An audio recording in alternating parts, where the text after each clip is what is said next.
జిల్లాలో ఆగనే red book రాజ్యాంగం.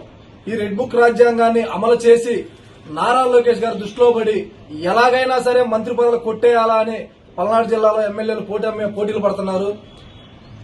అయిపోయిన రెడ్ బుక్ రాజ్యాంగాన్ని అమలు చేయడం కోసం అక్రమ అరెస్టులు, అక్రమ దాడులు చేయించుకుంటూ నిన్న చూస్తే సోషల్ మీడియా ఉపాధ్యక్షుడు పల్నాడు జిల్లా సన్నపనేని వెంకటరావు అనే వ్యక్తి 5 గంటలకు ఇంట్లో నుంచి బయటకు వస్తే అతన్ని ఎవరు లేని టైంలో చూసి పోలీసులు సివిల్ డ్రెస్ లో వచ్చి కిడ్నాప్ చేసి తీసుకెళ్లడం జరిగింది. ఎవరు తీసుకెళ్లారో తెలియక రాత్రి తన భార్య పోలీస్ స్టేషన్కి వెళ్లి 11:30 టైంలో కార్యకర్తలతో వెళ్లి కంప్లైంట్ ఇస్తే ఆడబిడ్డ వచ్చిందనే టైం కనికరం కూడా లేకుండా కంప్లైంట్ కూడా తీసుకోకుండా వెనుదిరిగి పంపించారు. ఈ రోజున ఈ రెడ్ బుక్ రాజ్యాంగాన్ని మీరు పరిపాలిస్తున్నారు. మీ రెడ్ బుక్ రాజ్యాంగాన్ని పరిపాలించిన మాత్రం మీకు మంత్రి పదవులు రావు. ఇదొక్కసారి మీరు పల్నాడు జిల్లాలోని ఎమ్మెల్యేలు కూడా దృష్టిలో పెట్టుకోవాలా.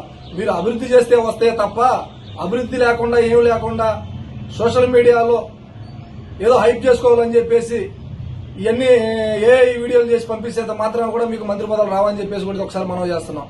మీరు ఈ రోజు ఇబ్బంది పెడుతున్న ప్రతి కార్యకర్త కూడా రెట్టింపుతో పనిచేస్తాడని మీరు మర్చిపోతున్నారు. ప్రతి ఒక్క కార్యకర్త కూడా ఈ రోజు కేసు పెట్టిన ప్రతి కార్యకర్త కూడా ఏ ఒక్క కార్యకర్త కూడా వెనుదిరిగింది లేదు. అదొకసారి మీరు మనసులో పెట్టుకోవాలా. ఈ రోజున మీరు కార్యకర్తలను ఇబ్బంది పెట్టాలని, రెండోది నారా లోకేష్ దృష్టిలో పడాలా, నారా లోకేష్ దృష్టిలో పడి ఎలాగైనా మంత్రి పదవి కొట్టేయాలని చెప్పేసి పోటాపోటీల మీద పల్నాడు జిల్లాలో కేసులు పెట్టిస్తున్నారు. అసలు ఎందుకు తీసుకెళ్లారు, ఏం కేసు పెట్టారు? ఓ పార్టీకి గానీ లేదా వాళ్ళ కుటుంబాలకు గానీ ఇంటిమేషన్ ఇచ్చానే తీసుకెళ్లాలా. అలాంటిది ఏమీ లేకుండా రాత్రిలో అనేకమైన స్టేషన్ తిప్పినట్టు మాకు సమాచారం ఉంది. ఇలాంటివి చేయడం కరెక్ట్ కాదు.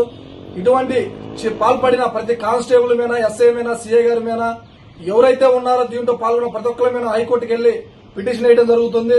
ప్రైవేట్ కంప్లైంట్ రేజ్ చేస్తున్నాము. ఇటువంటి కార్యక్రమాలు చేస్తే మేము కూడా ఉధృతమైన చర్యలు చేపట్టాల్సి ఉంటుందని చెప్పేసి మరొకసారి మీకు తెలియజేస్తున్నాం.